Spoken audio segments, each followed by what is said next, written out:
ఐబొమ్మ రవి విచారణ జరుగుతుంది. ఇక ముందెప్పుడు నేను ఇలాంటి పనులు చేయను, నన్ను వదిలేయండి అని చెప్పేసి ఐబొమ్మ రవి అడుగుతున్నాడు అని చెప్పి ఒక సమాచారం బయటకు వచ్చింది. కానీ ఆర్టీవీ ఇవాళ ఒక ప్రత్యేకమైనటువంటి కోణాన్ని ఇందులో ప్రస్తావించాలనుకుంటుంది. అదేంటి అంటే, గతంలో ఐబొమ్మ రవి చేసినటువంటి ట్వీట్ ఒకసారి నేను మీకు చూపించే ప్రయత్నం చేస్తాను. అది చూస్తే అసలు విషయం మీకు అర్థమవుతుంది. ఇక్కడ ఐబొమ్మ రవి మెయిన్ ప్లేయర్ కాదు. ఒక పెద్ద యుద్ధం జరుగుతుంది అనుకుంటే ఇక్కడ ఆ యుద్ధంలో ఐబొమ్మ రవి అనే వ్యక్తి ఒక చిన్న సిపాయి మాత్రమే. ఇక్కడ అసలు పిల్లర్స్ వేరే వాళ్ళు ఉన్నారు. ఇండస్ట్రీలోనే ఎవరైతే ఇండస్ట్రీకి నష్టం జరుగుతోంది అని చెప్తున్నారో వాళ్ళే అసలైనటువంటి నష్టాన్ని చేస్తున్నారా? ఇండస్ట్రీలో వాళ్ళే ఇంతకంటే పెద్ద స్కామ్కి పాల్పడుతున్నారా? ఐబొమ్మ రవి విషయాన్ని కేవలం పబ్లిసిటీ కోసం వాడుకుంటున్నారా అనే ప్రశ్నలు ఇక్కడ ఉత్పన్నం అవుతున్నాయి. దానికి ఒకసారి నేను ఆ ట్వీట్ని చదివి వినిపించే ప్రయత్నం చేస్తాను. అండ్ ఒకసారి మీ స్క్రీన్లో కూడా చూస్తున్నారు. Please give it to me PCR. ఒకసారి ఆ ట్వీట్ని నాకు ఇవ్వండి. ఒకసారి నేను ఆ ట్వీట్ చదువుతున్నాను. హియర్ వీ కెన్ సీ గతంలో ఐబొమ్మ రవి చేసినటువంటి ట్వీట్ అది. సో ఆ ట్వీట్ ఇక్కడ మీరు చూస్తున్నారు.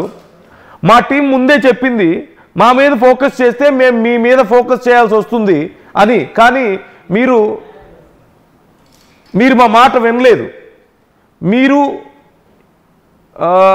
ఏజెన్సీస్కి డబ్బులు ఇస్తున్నారు, కానీ వాళ్ళే మిమ్మల్ని తొక్కేసి మీకు నష్టం చేస్తూ చివరికి మా పేరు మీద వాళ్ళే ఈ బిజినెస్ చేస్తున్నారు అంటూ గతంలో ఐబొమ్మ రవి చేసినటువంటి ట్వీట్ ఇది. సో ఇక్కడ ఇది హైలైట్ అయింది. ఏది, మీరు మా మీద ఫోకస్ చేస్తే మేము మీ మీద ఫోకస్ చేస్తామని చెప్పేదాన్ని హైలైట్ చేశారే తప్ప అసలు విషయం ఏంటి? మీరు ఎవరికైతే ఏజెన్సీస్కి డబ్బులు ఇస్తున్నారో వాళ్ళే ఇవన్నీ చేసి మా పేరు వాడుకుంటున్నారు, మమ్మల్ని ఇక్కడ బ్లేమ్ చేసే ప్రయత్నం చేస్తున్నారు అని చెప్పి చెప్తున్నారు. అసలు మీరు ఆలోచించారా అని చెప్పి అడిగినటువంటి పరిస్థితి గతంలో. సో ఇక్కడ క్లియర్గా ఒకటే విషయం, ఐబొమ్మ రవి గతంలోనే చెప్పాడు, ఇండస్ట్రీలో కొంతమంది ఎవరైతే డబ్బులు ఇచ్చి ఏజెన్సీస్ నడుపుతున్నారో అవే ఏజెన్సీస్ ఈ దారుణాలకు పాల్పడుతున్నాయి. And at the same time ఈ ట్వీట్లో ఐబొమ్మ రవి మరొక విషయాన్ని కూడా క్లియర్గా చెప్పాడు. ఏంటంటే ఈ డేటా చోరీకి వాళ్ళు పాల్పడుతున్నారు, అది మేము బ్లేమ్ భరించాల్సి వస్తుంది అని చెప్పేసి కూడా చెప్పాడు.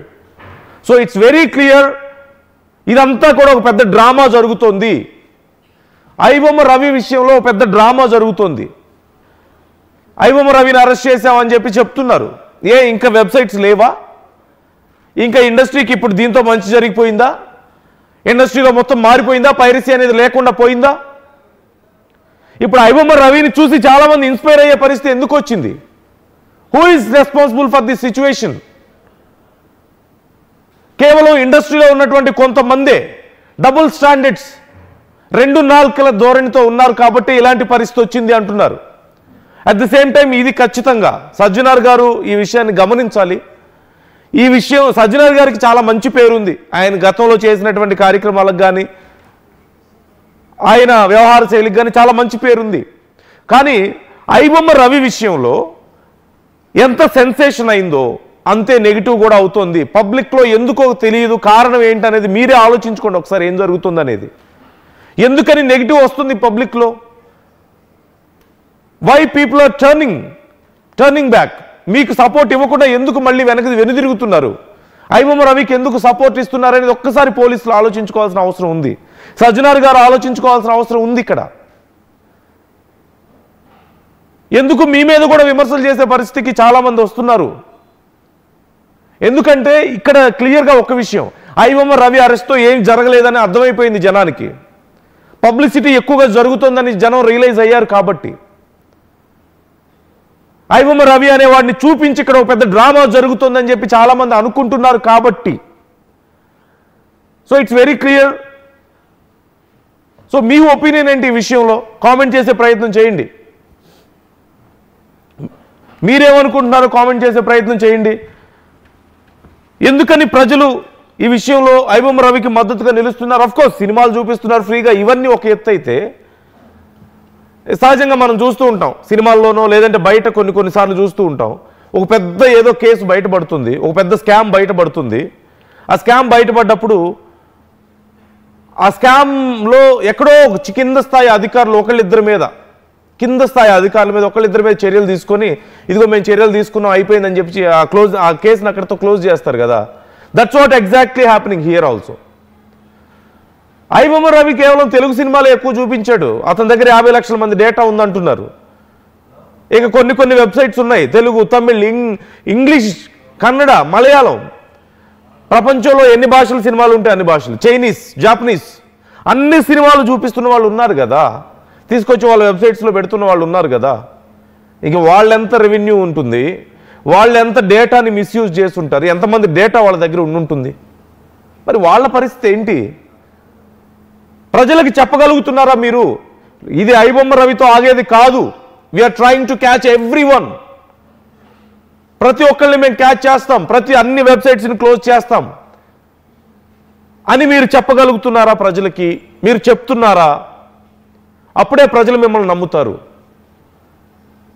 సినిమా ఇండస్ట్రీలో వాళ్ళే కొంతమంది దీని వెనక ఉన్నారు అని చాలామంది అభిప్రాయం, ఇంక్లూడింగ్ ఇండస్ట్రీ వాళ్ళ అభిప్రాయం కూడా.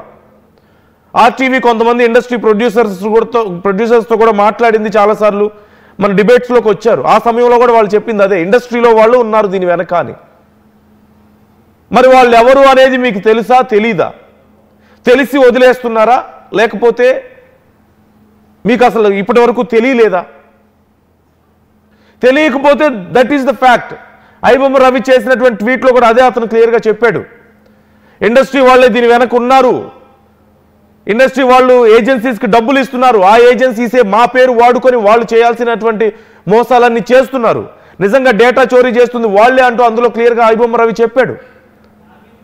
And it seems like it's happening. ఇది ఐబొమ్మ రవి చెప్పాడు కాబట్టి నిజమైపోవడం లేదు, ఇండస్ట్రీ వాళ్ళు కూడా అదే చెప్పుకుంటున్నారు కదా బయట. అది మీ దగ్గరికి రాలేదా? వచ్చినా మీకు వినపడినట్లుగానే ఉన్నాయి అవన్నీ. But why all this drama, why all this publicity? Publicity చేయడంలో తప్పులేదు, అందరికీ తెలియాలి, ఏం జరుగుతుందనే తెలియాలి, ఇంకోసారి ఇలాంటివి చేయకుండా ఉండాలంటే భయపడాలి అనే కన్సర్న్తో పబ్లిసిటీ చేయడంలో అసలు తప్పే కాదు. కానీ ఇది నెగిటివ్గా అర్థమవుతుంది ప్రజలకి. ఎందుకు తప్పు మీ వైపు ఉందని ప్రజలు భావిస్తున్నారు. ఇదంతా కేవలం ఒక డ్రామా అని చాలామంది ప్రజలు భావిస్తున్నారు. పోలీసులకి ఇది నెగిటివ్గా టర్న్ అవుతుంది, సినిమా ఇండస్ట్రీకి ఇది నెగిటివ్ అవుతుంది. ఒక వ్యక్తి ఎవరైనా నేరం చేసిన వాడు పట్టుబడితే అతనికి నెగిటివ్ అవ్వాల్సింది పోయి అతనికి ఫ్యాన్స్ పెరిగిపోయి పట్టుకున్న వాళ్ళకి నెగిటివ్ అవుతుంది, సినిమా ఇండస్ట్రీకి ఎందుకు నెగిటివ్ అవుతుంది? So people are realising what's really happening here. So ఒక్కసారి ఆలోచించండి. అండ్ పవన్ జాయిన్ అవుతున్నారు, మా ప్రతినిధి పవన్తో కూడా ఒకసారి మాట్లాడదాం ఈ విషయం గురించి. పవన్, ఐబొమ్మ రవి విచారణ జరుగుతోంది, సో విచారణకు సంబంధించి అసలు డీటెయిల్స్ ఏంటి? అంటే నేను చేయను, నన్ను వదిలేయండి అని చెప్తున్నాడు అంటూ తెలుస్తోంది. Is that true? ఏం జరుగుతుంది? విచారణకు సంబంధించి డీటెయిల్స్ ఎలా ఉన్నాయి? అట్ ది సేమ్ టైం అసలు దొంగలను వదిలేసి ఏదో ఒక చిన్న వ్యక్తిని పట్టుకోవచ్చు అందులో. ఈ గేమ్లో ఐబొమ్మ రవి అనే వ్యక్తి ఒక చిన్న పావు మాత్రమే, అంటే చెస్తో పోల్చుకుంటే ఒక చిన్న సిపాయి మాత్రమే ఆ చెస్లో. అసలైన వాళ్ళు ఇంకా చాలామంది వెనకున్నారు, వాళ్ళందరినీ వదిలేసి ఇతన్ని చూపించి ఏదో పెద్ద డ్రామా నడుస్తుందనే అభిప్రాయం చాలా మందిలో కనిపిస్తుంది. And it seems like that. So మనం ఎలా చూడాలి ఈ విషయాన్ని? ఎస్ నందు, ఐబొమ్మ నిర్వాహకుడు ఇమ్మడి రవిని అయితే ఈ శనివారంతో అతని కస్టడీ అయితే పూర్తవడం జరిగింది. కస్టడీలో భాగంగా అతను విచారించినప్పుడు కొన్ని నిజాలు ఏవైతే తన పూర్తి డాటా ఎన్ని రోజులు అయితే నాచాడో, చెప్పకుండా గోప్యంగా ఉంచాడో అవన్నీ కూడా పోలీసుల ముందు మాట్లాడడం జరిగింది. నేను ప్రతిసారి మీకు చెప్తూనే వస్తూ ఉన్నాను, దీని వెనక పెద్దవారి హస్తం ఉంది, నేను ఒక్కడనే ఇది కాదు అంటూ కూడా చెప్తా ఉన్నాడు. మెయిన్గా ఈ సినీ ఇండస్ట్రీలోనే మీలానే పెద్ద భూతం ఉంది, దాన్ని పట్టుకోండి. మీరు నన్ను పట్టుకోవడానికి, ఐబొమ్మ నిర్వాహకుడు ఐబొమ్మ వెబ్సైట్ని పట్టుకోవడానికి ఏజెన్సీలకు డబ్బులు ఇస్తున్నారు, కానీ వారు ఆ డబ్బులు తీసుకొని నా వెబ్సైట్ బ్లాక్ చేసి వారే ఒక వెబ్సైట్ని రన్ చేస్తూ ఉన్నారు. ఐబొమ్మ FF.in అని ఒక పేరుతో, ఒక ఫేక్ వెబ్సైట్తో నా పేరుని యూజ్ చేసుకొని, నా ఐడెంటిటీ యూజ్ చేసుకొని వారే ఐబొమ్మ వెబ్సైట్ని రన్ చేస్తూ ఉన్నారు. అందుకే ఆ రోజు నేను ఒక ట్వీట్ పెట్టాను, నా మీద ఫోకస్ చేస్తే మీ మీద ఫోకస్ చేయాల్సి ఉంటుంది. అంటే ఈ పెట్టిన ట్వీట్ ఏదైతే ఉందో ఇది పోలీసులకు కాదు, సినిమా ఇండస్ట్రీ పెద్దలకు పెట్టినట్టుగా కనపడుతూ ఉంది. ఏదైతే ఫోకస్ చేస్తానంటూ ఉన్నది, ఆ నోటీస్ ఏదైతే ఉందో అది సినిమా పెద్దవాళ్ళకి తగలాలని పెట్టానంటూ కూడా ఆయన చెప్పుకురావడం జరిగింది. ఇదే విధంగా అందులో ఎవరైతే ఉన్నారో ఐబొమ్మ నా బ్లాగ్స్ ప్రతిసారి నా ఏజెన్సీలు నా వెబ్సైట్ని బ్లాక్ చేస్తూ ఉన్నారు, కానీ ఐబొమ్మ FF.inలో మీరు సినిమాలు నటన చేస్తూ ఉన్నారు, ఇదెక్కడ న్యాయం అంటూ కూడా ఆయన మాట్లాడడం జరిగింది. ఇదే విధంగా ఆయన కస్టడీ పూర్తయిన సమయంలో నేను కేవలం సినిమాలని టెలిగ్రామ్ ఛానల్ ద్వారా డబ్బులు ఇచ్చి కొనుక్కున్నాను, ఆ సినిమాలను డబ్బులు ఇచ్చి కొనుక్కున్నాను, దాన్ని కొన్ని AI టూల్స్ వాడి అండ్ దాన్ని ఎన్హాన్స్ చేసి దాని high quality and Dolby Atmos sound వచ్చేలా చేసి నా వెబ్సైట్లో అప్లోడ్ చేసుకోవడం జరిగింది. నేను నేరుగా వెళ్ళి పైరసీ చేయలేదు, నేరుగా వెళ్ళి థియేటర్లో కెమెరా పెట్టలేదు, సో నేను ఇందులో ఇన్వాల్వ్ అవ్వలేదు. దీని వెనక చాలామంది ఉంటారు. సో మీరు నా మీద కేసు పెట్టాలనుకున్నా కూడా నేను డబ్బులు ఇచ్చి కొన్నవారి డాటా, కానీ ప్రస్తుతానికి రవి మాత్రం కొన్నవారి డాటా మాత్రం చెప్పడం లేదు. టెలిగ్రామ్ ఛానల్లో TamilMV, one Tamil Rockers and Movierulz వీరి దగ్గర నుంచి నేను సినిమాలు కొన్నాను, అదే కొన్న సినిమాల్ని అప్లోడ్ చేసిన తప్ప నేను నేరుగా పైరసీ చేయలేదంటూ చెప్తా ఉన్నాడు. ఈరోజు లాస్ట్ రోజు, నిన్న శనివారంతో లాస్ట్ రోజు కావడంతో అతని కస్టడీ ముగిసిన నేపథ్యంలో ఈ విసుగుపోయే నిజాలు అయితే బయటపెట్టడం జరిగింది. కానీ రవికి మాత్రం ప్రజల నుంచి ఎక్కడ లేని స్పందన వస్తూ ఉంది. కానీ వెబ్సైట్లలో OTTలో సినిమా చూడాలన్నా, సినిమా థియేటర్లో చూడాలన్నా కొన్ని వందలు వేలు పెట్టాల్సి వస్తుంది. ఐబొమ్మ రవి పుణ్యమా అంటూ మేము అందరం కూడా అందులో సినిమాలు చూస్తూ ఉన్నాం, కానీ రవిని అరెస్ట్ చేయడం కరెక్ట్ కాదు, అతన్ని విడిచిపెట్టాలంటూ కూడా ప్రజల నుంచి పెద్ద ఎత్తున హర్షం వ్యక్తం అవుతూ ఉంది, ప్రజల నుంచి కొంచెం ఆనందంగా చెప్తా ఉన్నారు. కానీ ఇప్పటికీ పోలీసులు కొన్ని విషయాలు ఛేదించడానికి ప్రయత్నిస్తూ ఉన్నారు. కరేబియన్ ఐలాండ్స్లో తన సర్వర్ డాటా ఎక్కడ ఉంది, ఎక్కడి నుంచి ఆపరేట్ చేస్తూ ఉన్నాం, ఇదంతా కూడా చెప్పాలంటూ కూడా పోలీసులు ఒత్తిడి చేసినా కూడా రవి ఎక్కడ కూడా తన సర్వర్ డీటెయిల్స్ మాత్రం ఇప్పటికీ చెప్పలేదు. కరేబియన్ ఐలాండ్స్లో తన స్థావరం ఏదైతే ఉందో దాని గురించి ఇప్పటికి కూడా చిట్టా చెప్పలేదు. కానీ మీరు నన్ను పట్టుకుంటా అనే ప్రయత్నంలో, కానీ ఈ సినిమా ఇండస్ట్రీలో పెద్ద భూతాలు ఉన్నాయి, కొన్ని పెద్ద తలకాయలు ఉన్నాయి, వీటిపై మీరుపై ఫోకస్ చేయండి. మీ ఏజెన్సీలు ఎంతసేపు నన్నే టార్గెట్ చేస్తారు, నా వెబ్సైట్ని బ్లాక్ చేస్తూ ఉన్నారు, కానీ పక్కనే ఉన్న ఐబొమ్మ FF.com